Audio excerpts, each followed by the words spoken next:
you are interested in accompanying me and following along, Michael's going to put a link in chat to a Google Drive folder where the input and output files we'll be taking a look at today are available for you.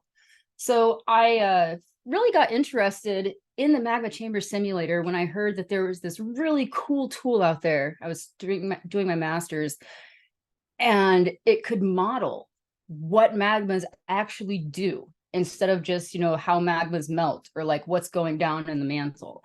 It could model these complex, shallow processes. And I got really excited about it. And I'm very thankful that I got accepted to UCSB to do my PhD with Frank. This is our last time we got together, the MCS crew here, and Wendy's in the middle and in the back. So we're going to talk about how you use MCS as a tool to model the big three differentiation processes, which are, and as Adobe's AI thinks they look like, let's see, here we go. Fractional crystallization as a magma differentiation mechanism. We're also going to think about assimilating partial melts or stoked blocks, and magma mixing, which is my specialty. If you remember this, I don't know if you remember this diagram from undergrad, phase equilibrium modeling is really kind of using the chemistry of magmas and the melts inside of them to figure out what you do expect to see in the magma under some given conditions. Like in an ideal world, what would happen, right? And these are based on the principles of phase equilibria.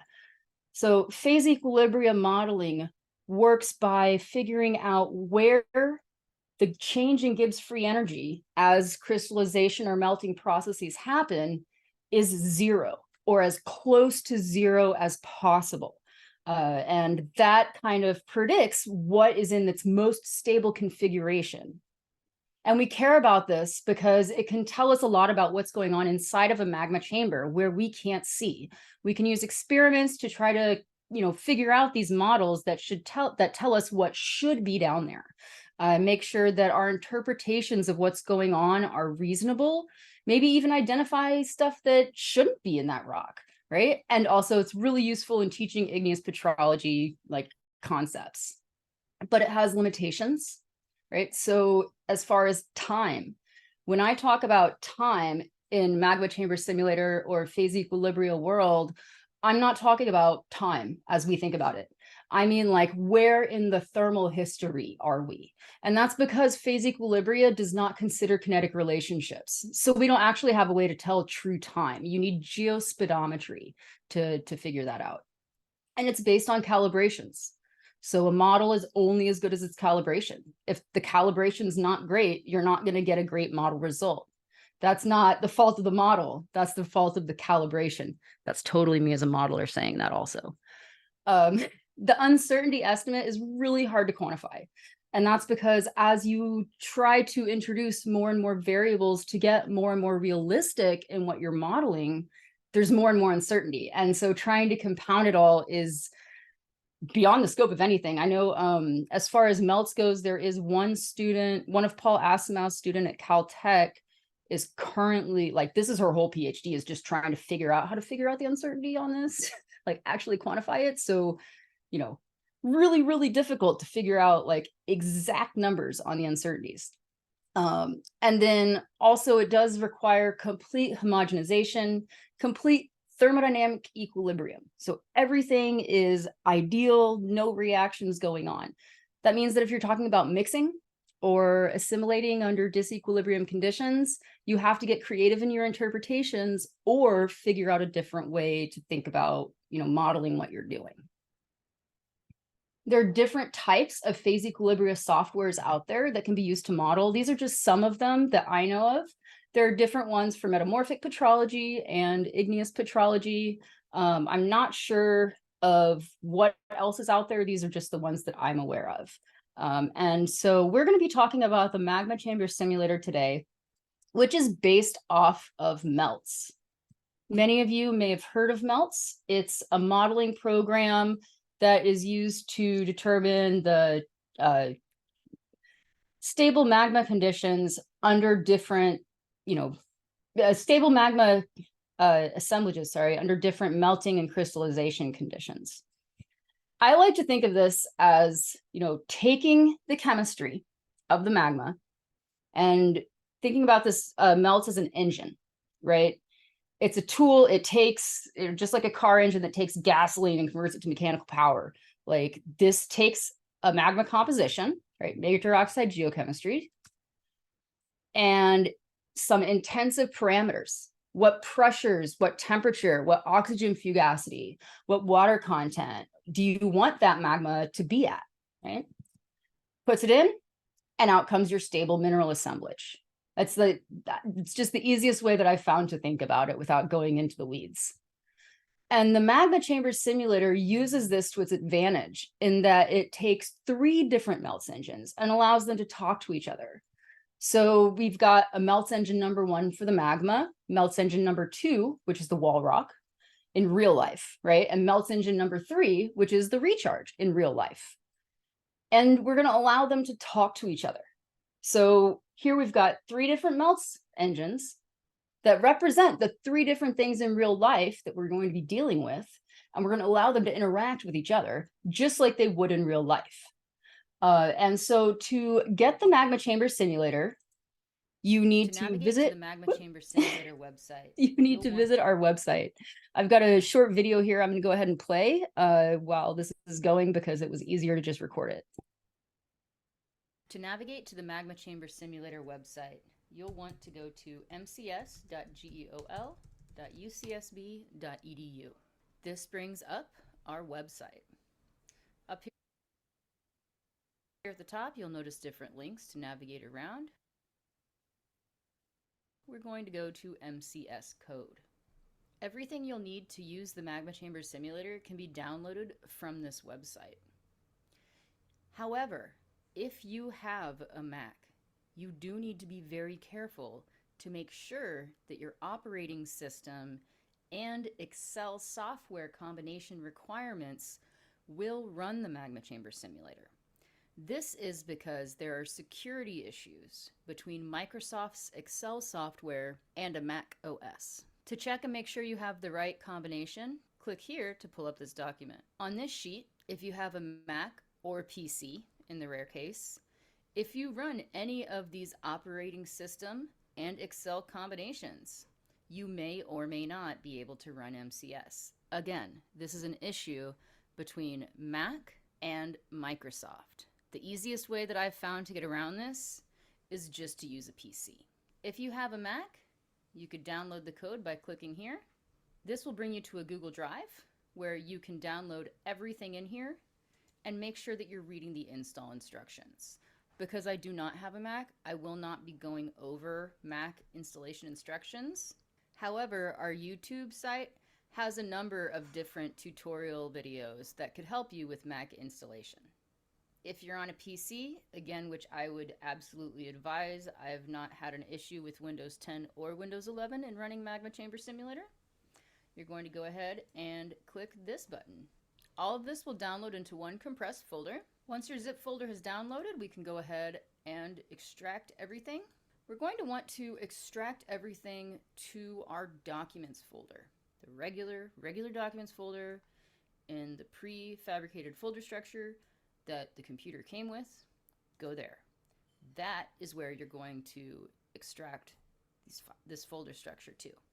If it is not in this documents folder, the Magma Chamber Simulator will not run. And there we go. Fantastic. We've installed the Magma Chamber Simulator on our PC, and we're ready to go ahead and route the folder structure. So this is the MCS folder structure. MCS Phase EQ is the major oxide portion of the program. MCS trace elements and isotopes is the trace elements and isotopes. And the rest of these are folders that are involved in the different melts terminals talking to each other. We also have an install document. So I'm going to go ahead and open up that document. Now your install instructions for Mac are going to be different from PC. Regardless of what type of computer you're using, you need to disable the macros, otherwise MCS can't run. And then if you're on a PC, you need to set up these trust location parameters. On a Mac, you have to do a similar process, but there's slightly different instructions, so follow your installation instructions. Finally, we open MCS FazyQ in Excel with full enabling of macros. Let's go ahead and open up MCS, and here we go. We're running. It gives my PC version of Excel and my MCS version as well. MCS has successfully built your folder structure on first time opening. Great. That is a message you should automatically get if you've already followed the instructions. So we have MCS installed now. It's up and running and ready to start modeling. Fantastic. Cool. So we're ready to go. The only PC issue that I have found, and unfortunately, I personally cannot correct, I've asked our developers to put this on a list, is that MCS is currently in English only. There is no workaround for this except to set your computer language to English, and that's because MCS is looking for specific words in the folder structure.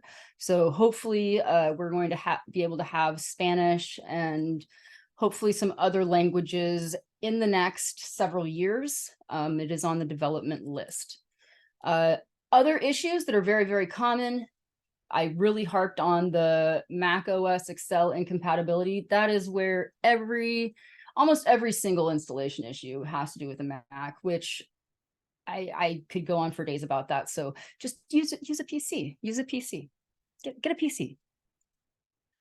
All right. So first process that we're going to talk about is fractional crystallization. I'm going to kind of go through this just to kind of guide you about how to think about magma processes when you're doing a magma chamber simulator or any phase equilibrium model if you've never done one before. If you're used to this, feel free to check out, but also we're kind of doing the same thing but in MCS land, so there's some new stuff. Don't entirely check out. Fractional crystallization of a magma body is going to pretty much involve just the magma, right? So we've got 3 different melts engines to deal with in MCS land. We've got melts engine number 1, which is the magma, number 2, which is the wall rock, and number 3, which is the recharge. FC only processes deal just with the magma body. So we're just going to deal with one melts engine. To kind of explore this is a problem that I've been dancing around. The 2022 eruption of Mauna Loa, around late last year, about a year ago. The magma compositions are kind of weird. Goldschmidt, J. Mike Rhodes presented a talk and found that using these phase equilibrium models, which he's very well known and respected for, he can take that 1984 magma composition, fractionate it 9%, take those 9% crystals, take them out, and get a residual liquid. And he found that that residual liquid was a fairly good match for the composition of the magma that erupted from Mauna Loa in 2022. So if I want to try to model this, how can I do that using the magma chamber simulator? Started a little bit early. So this is the MES file in the input and output folder in the folder structure. This is the MES file. There are several in there. I definitely recommend just kind of like going through all the tutorials because like I'm definitely glossing over quite a lot here. These system variables apply to everything. So this is where you're going to put in what's your pressure, what's your oxygen fugacity, stuff like that. Below that is your magma composition. This is where you're going to put in the chemistry of your magma. I put it over here. I built this in on the input file sheet. So I put it in column F.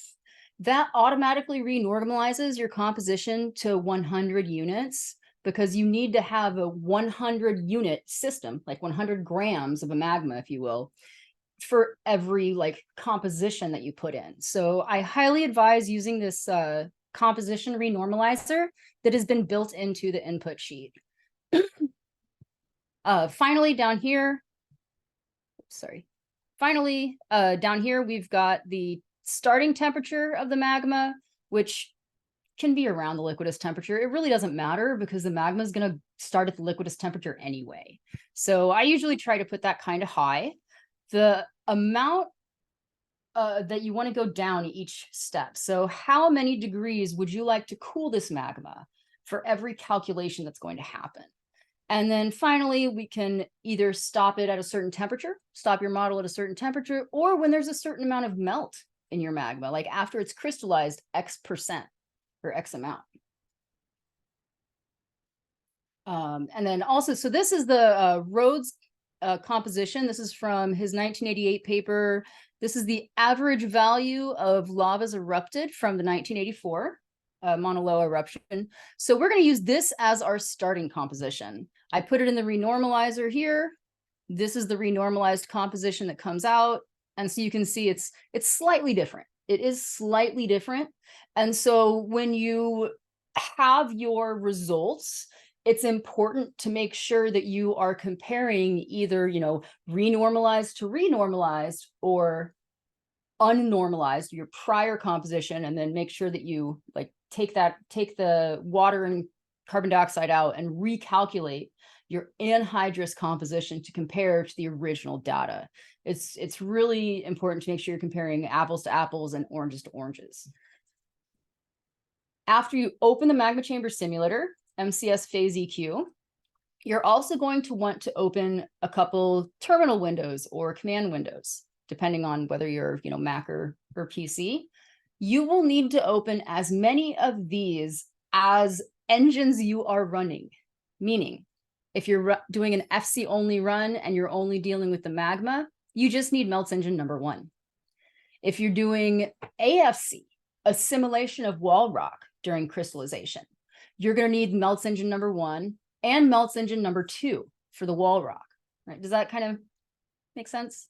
So however many melts engines you're going to need in this model, that's how many command terminal windows you'll need to open.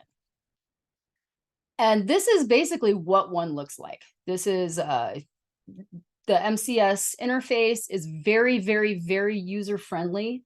The steps are numbered, 1, 2, 3. And down here in the bottom left, oh wow, I'm on my other screen. Down here in the bottom left, we actually tell you what the next step is. So if you ever get lost, can't remember what you're supposed to do next, check down in the bottom left, we actually tell you.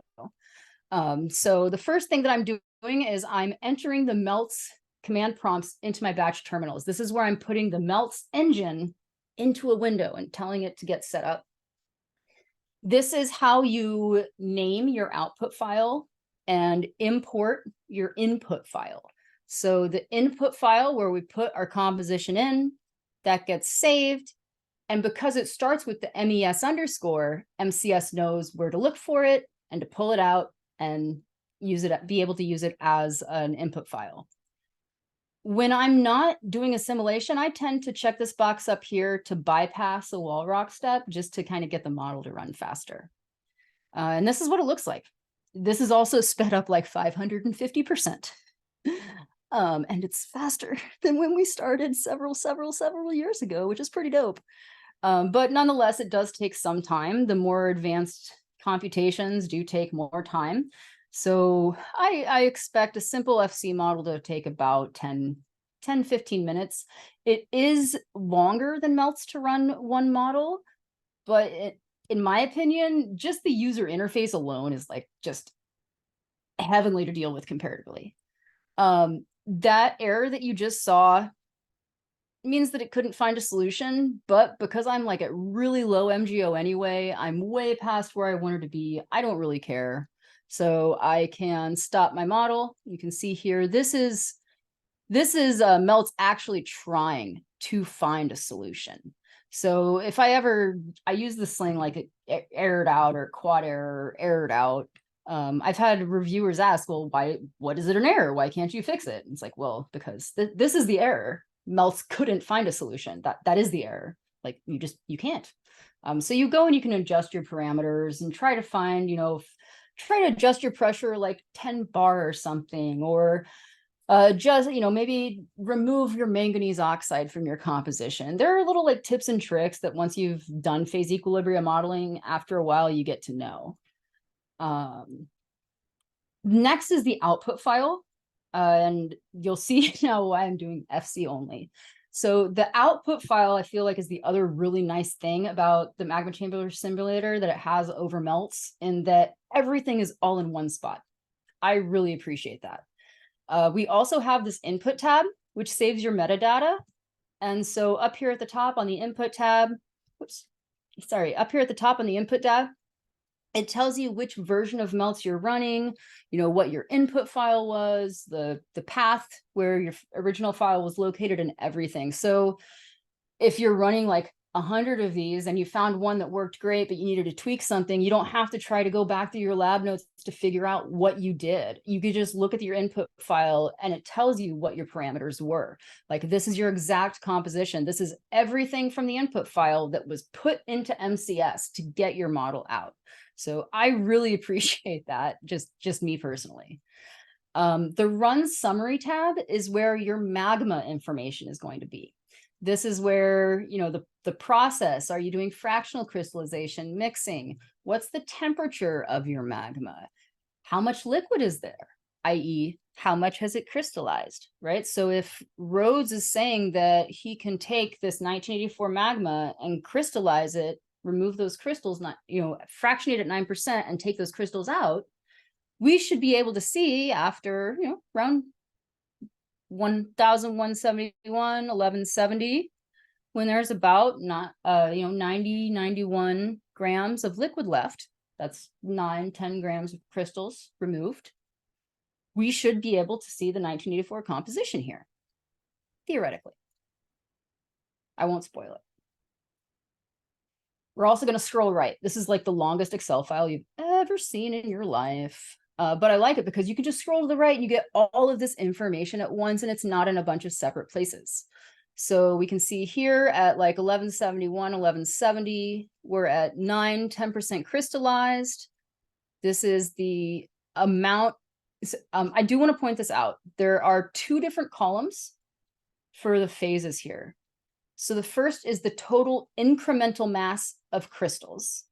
So how much, like what mass of crystals was removed in that individual calculation step. And then J is the cumulative amount, you know, how much has been removed up to date, like up to this calculation step, total in this model. And we have them also for fluid and stuff like that. We're going to continue to scroll right. And here are the phases that crystallize out at each temperature step. So after 10% crystallization, we've got 2-pyroxene and plagioclase. We can continue to scroll to the right, and now we have our melt composition. So this is the melt composition, and I want to really, really like hammer on this. This is the melt composition, not the magma composition, just the melt composition.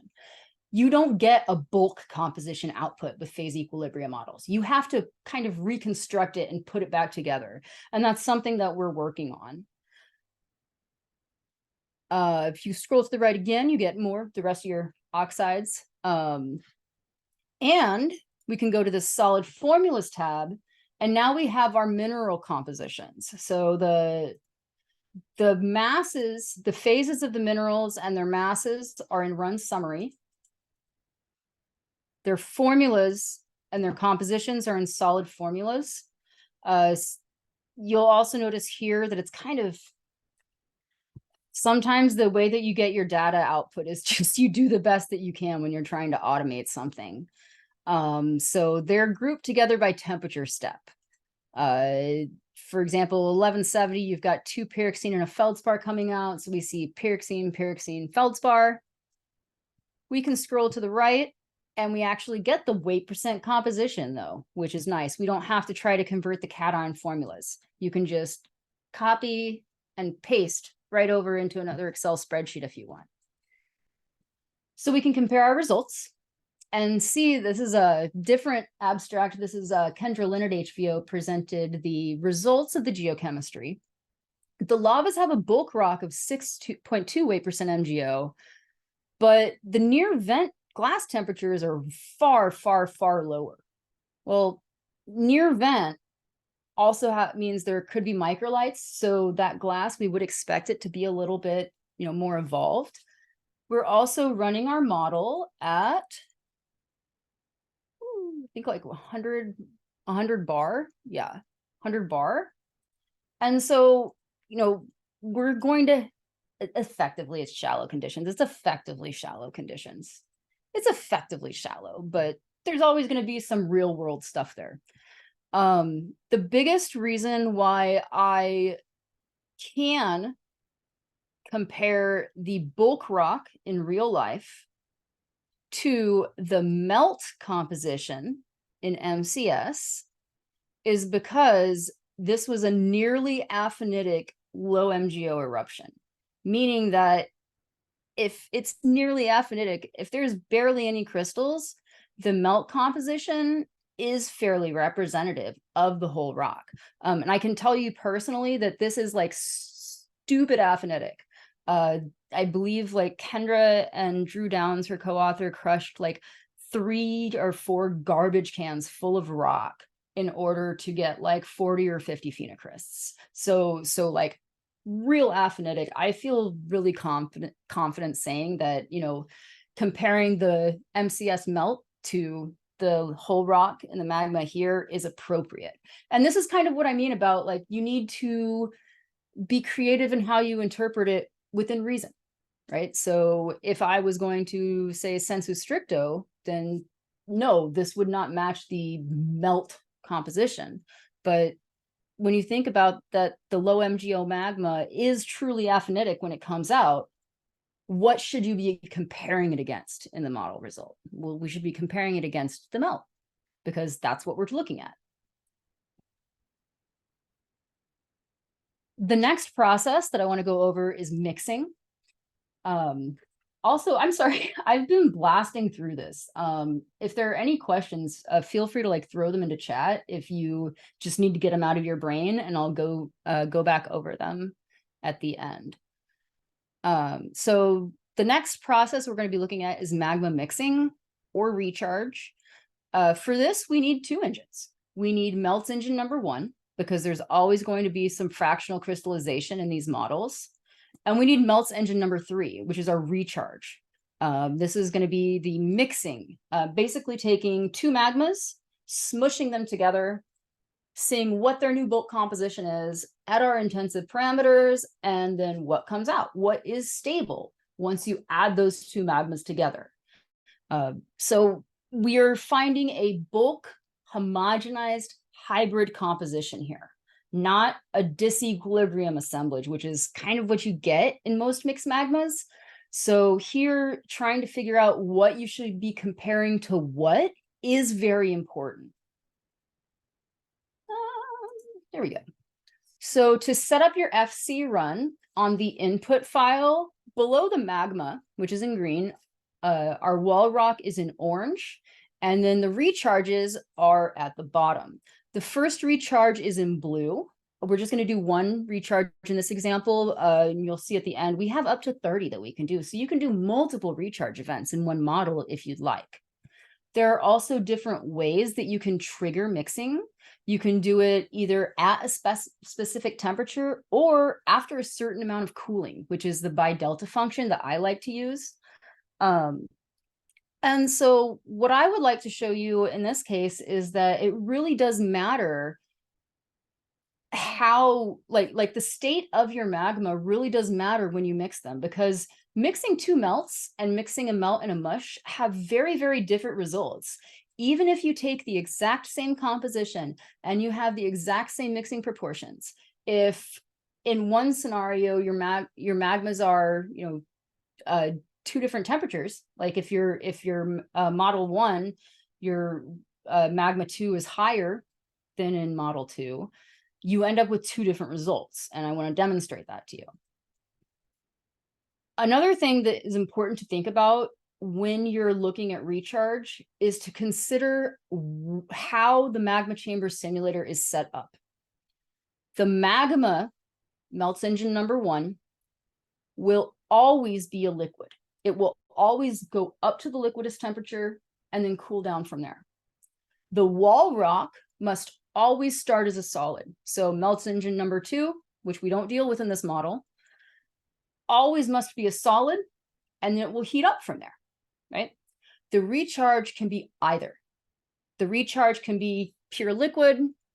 It can be, you know, 99.9. You can really even drop a solid block in, which is how I model stoping.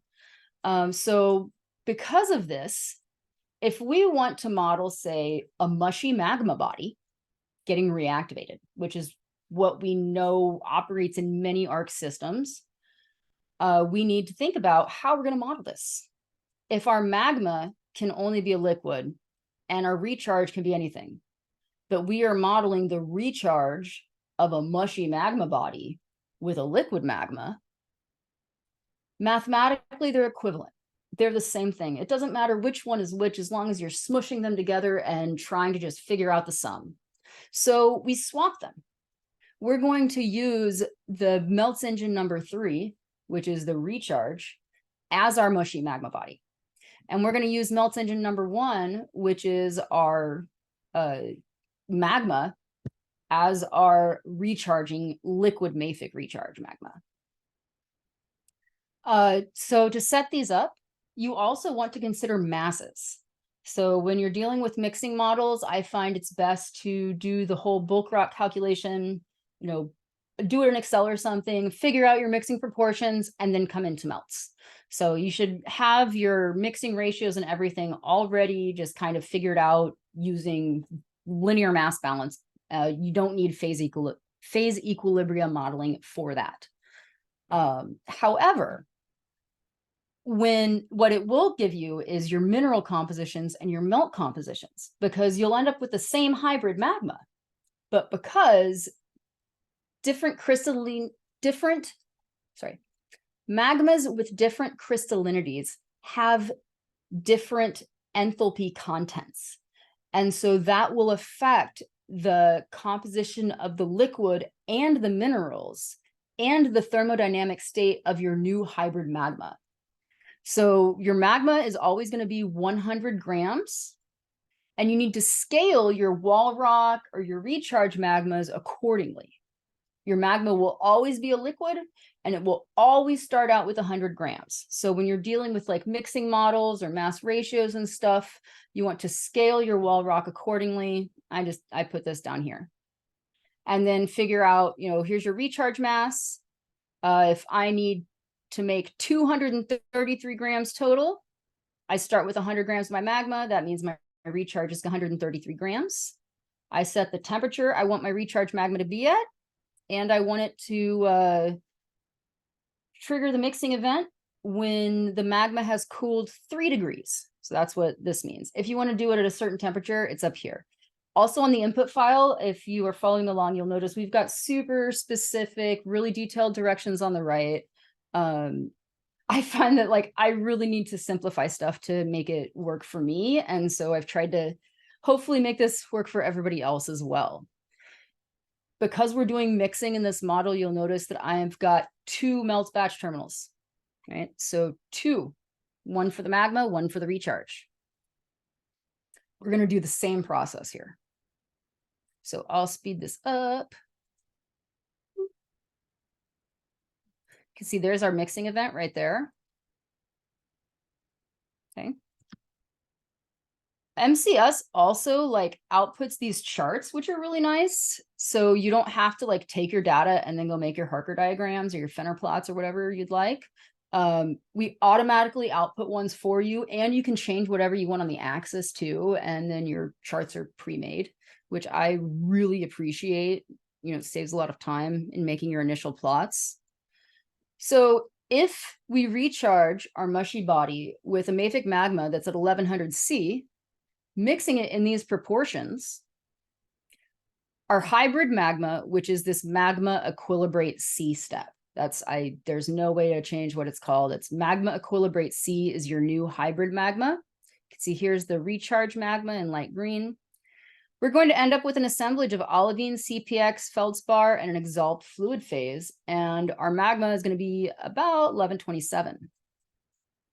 I'll skip through this one. This is dropping it at a higher crystallinity. I think in this case, our mushy body is 50% crystalline, right? And it's at 1069. That's dropped the hybrid temperature.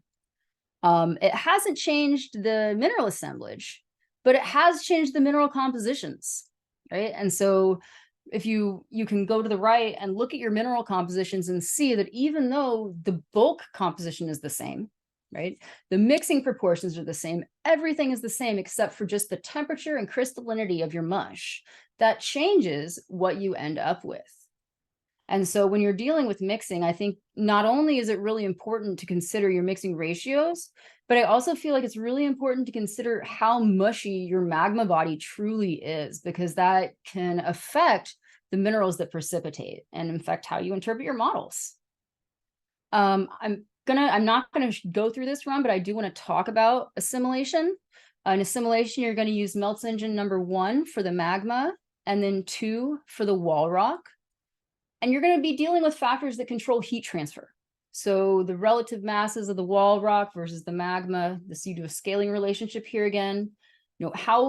What are their initial temperatures? If that initial wall rock temperature is 500 C, it's going to need to heat up a heck of a lot more than if it were at 700 C initially in order to generate a partial melt.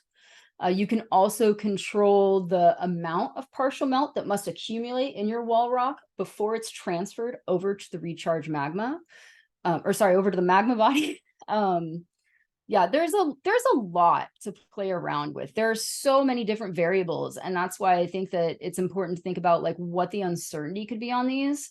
So I like to try to take what my minimum and maximum realistic geologic parameters are and run those models as well, just to kind of see like, okay, what are my extremes and how reasonable is this result that I've got? And you can do all 3 processes in one model. You can do an RAFC, and this will take you forever, but you can even get some really awesome complex results. There are more advanced MCS features. So I know this is quite a lot to blast through in just like 30 minutes or so. But we can also model trace elements and isotopes. Like I said earlier, we can model up to 30 recharge events in one, continuous model. And we have a visualizer that generates an image representing the different proportions of crystals and melt and species in the 3 different subsystems that can then be like built together to create an animated GIF. So you can actually see your model in real time. And then in the future, we do have plans for recalculating bulk rock compositions, just because it's a pain in the tuchus, it's not hard to build that yourself in Excel, but like, why would you want to? The point of a software is to make life easier, so that we have that on the books or planned on the books. We also have an eruption function planned. So this is to deal with hopefully trying to figure out what's going on in real systems and how removing some magma from a chamber might affect the rest of the processes that might later occur in terms of adding more magma, but you've removed 10 grams, and so you're changing those mass ratios, which, as we saw in the mixing event, affect things. Here's our website, finally, mcs.geol.ucsb.edu. If you'd like to download the code, documentation, or anything, you can also get information on the PIs, are Wendy Borson and Frank Spera and UC Heinen. We have our YouTube tutorials at Magma Chamber Simulator on YouTube. And if you'd like to get in touch with me, I'm VolcanoDoc everywhere on the internet. You can email me at thevolcanodoc@gmail.com. And yeah, if you have any questions, I would be happy to answer them. Thank you.